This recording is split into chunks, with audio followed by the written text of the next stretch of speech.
sorry I'm late. You put on the costumes and the wig, and you walk into one of those beautiful sets, and all of a sudden you feel like you're in this era.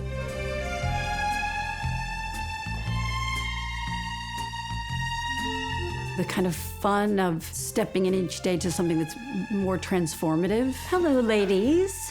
Helping you embody the character that you're playing, but also for the viewer, what that's doing. Timing is everything. A show about somebody as famous as Truman and the world that he moved through and the world that all of these women moved through is very specific and very lush. And they all have personalities, so we wanted to give their worlds their own personalities. More delphinium. Just always so much fun to walk into that set the first time. It excites me then to think about what the clothes can be inside these environments. The reason we have the best table is because we keep this place open. Well, Ryan Murphy has always been fascinated by the swans, and so it was not new to me. Almost all of them have written books. That was lucky for us. So I was obsessed with Truman a little bit in the mid-90s, so I was really excited to do this project. And for all the reasons of trying to recreate this world in New York City was, a thrill. Here we go. They're all amazing. The sets are solid. The Paley's apartment feels like the grandest apartment you've ever been in. It informs, how you carry yourself and knowing that's how those characters live. One of the things that Ryan wanted to explore was a lost culture. I mean, there are specific plot points where hats are no longer worn in the same way, gloves are no longer worn in the same way. Galore's an institution, and you've been here forever. 44 years. Nobody wants hats anymore, I'm afraid. The end of an era. There is a sense of presenting yourself in society that requires a level of design and style that we're just trying to recreate. But now, you've got to get dressed. Lou's work with the costumes is where it is. The costumes are brilliant and multitudinous.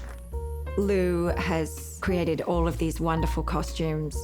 I mean, she is a master at what she does. I'm obsessed with her and her devotion to detail and knowing you're in someone's hands that finds that kind of thing important and fun to explore. And it was just such a thrill. Those San Francisco society folk are very, very canny. What I really liked is working with each character and finding the swan within them. How does Naomi transform into Babe and how the clothes helped it or didn't work. So this is gorgeous, but we're wondering if it's too brown.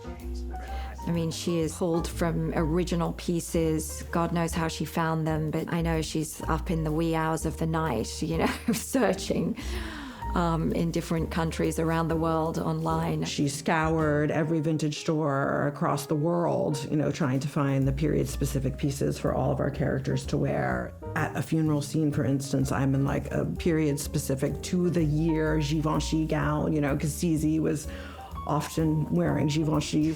Yes, we have to. I like to use authentic clothing. Made to order is great, but it takes time to make it, and we have a lot of things to do, and there's a lot of alt, so to make it in-house is a little time-consuming. I have a different costume in almost every scene.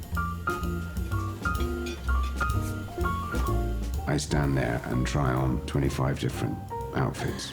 Nobody else connected the dots. So you've got all of these exquisite pieces that they're the original. So how do you rebuild them or fix them or repair them and make them fit me? Why don't you leave the styling to the stylists?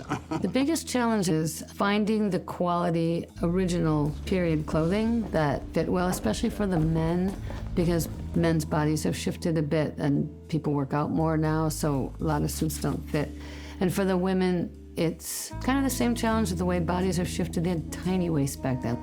You find the perfect thing, but it's not the right size. That's happened a lot. And then the hair and makeup teams, we work really well together, and they're always taking our clothing and elevating the look. Hair has to very much coordinate because, the hair is big and bold in those days. So, and the costumes are coming close to that. Everything has to coordinate. To see it all come together, all of the components between Lou's costumes, Kira's makeup, my wigs. That's fulfilling to us as artists.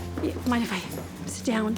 Oh, I wish you could, but we're being joined in just a second. Lou understood what the character needed, but also what worked best for me in a way that felt so collaborative. It was just a pure joy. Call me. And also she makes everything wearable. Because so many times you get a pair of shoes that you can't walk in, you have a shirt that you just have to kind of put up with. That never happens with Lou.